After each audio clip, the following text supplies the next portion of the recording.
Ayan o, daming bunga ng kabatiti.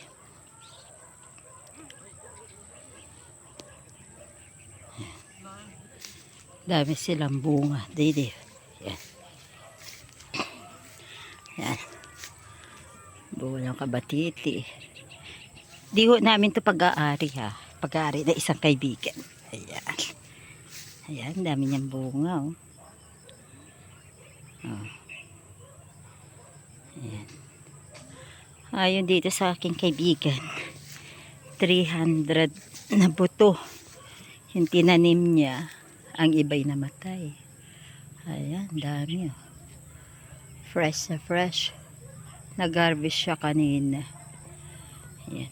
Nag-harvest siya. Nakapagtinda na siya ng almost 30 kilos yung nabenta na niya.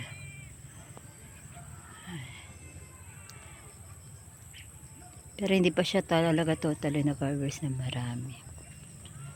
Ayan. Lilit pa yung iba. Ayan. Mamaya daw ulit magka-harvest sila ulit. Kaya gandahan kapag may sarili ka lupa na pwedeng pagtamnam ng mga pwede ka magtanim.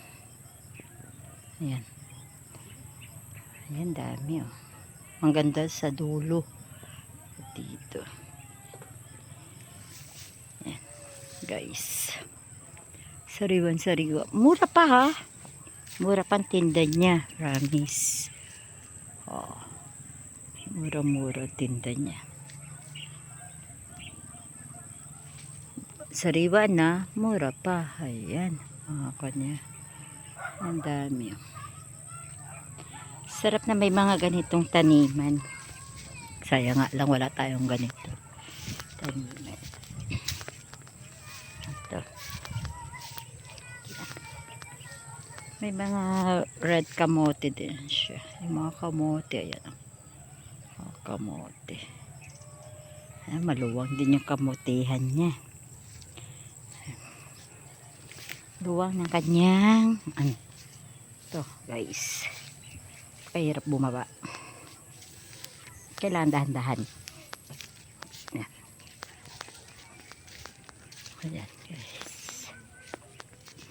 Ayan, nakanda na yung mga sako niya. Napaglalagyan niya ng harvest niya. Maya-maya mag-harvest siya ulit. Ayan.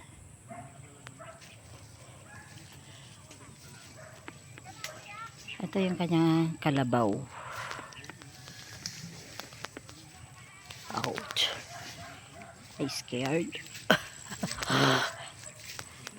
Ayun, may kalabaw din siya doon. Kalabaw din siya. Ang ganda ng puno niya. Pwede siyang gawing ano. Tayo. Pwede siyang gawing Christmas tree. Christmas tree. Ang ganda. Ganda na pagkaka ano niya. Ayan. Ganito kaluwang yung kanyang lupain. Guys.